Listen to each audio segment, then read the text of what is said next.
life was miserable. I looked like death warmed over. Everything that could go wrong went wrong. It really is like one of those old movies where they're strapping the guy into the electric chair and they're looking at the telephone, waiting for the governor to call to give a reprieve, and the phone rings, and the guy's life is spared. Cops estimate the damage. As a reporter for the Tampa NBC affiliate WFLA, Lance Williams covered many criminal cases.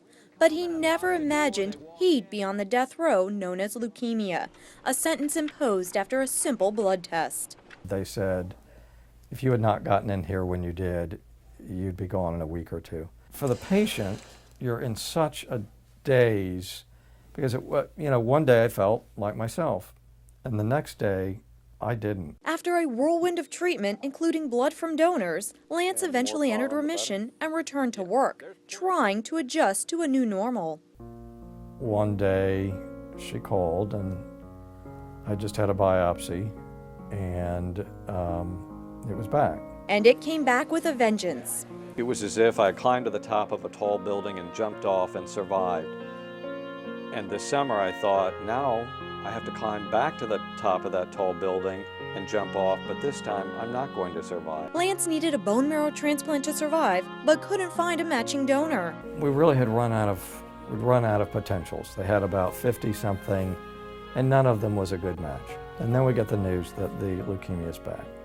So that's the real bottom of the story. Well, what's so great about that is the next day after they told us that it was back, there was nothing we could do, the Food and Drug Administration had approved the use of Gleevec. That drug was not approved for treating Lance's type of leukemia, but it was approved for treating the Philadelphia chromosome, the one thing that made Lance's cancer so deadly.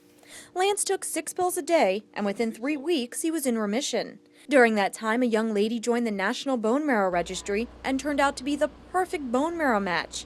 And since he was in remission, Lance was able to undergo a bone marrow transplant. Just God's providence in providing the Gleevec when he did, providing Aaron when he did, providing all of those blood donors throughout all of those many, many months. And I don't know how many dozens of gallons of blood there must have been involved. Just here in Tampa, I probably had 110 donors, and then in California, I probably had 3 times that many.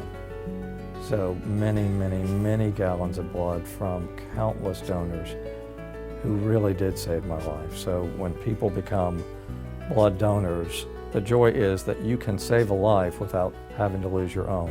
Today, Lance is doing well, and his scans show that he's cancer-free. Lance left the news business for a career in real estate and is grateful for the donors who literally gave him the gift of life. What do you say to a stranger who really has saved your life? And what do you say to many dozens, hundreds of strangers that have helped save your life? Obviously, you're grateful, but thank you just isn't enough. I'm just so grateful for it. I'm Nancy Gay reporting.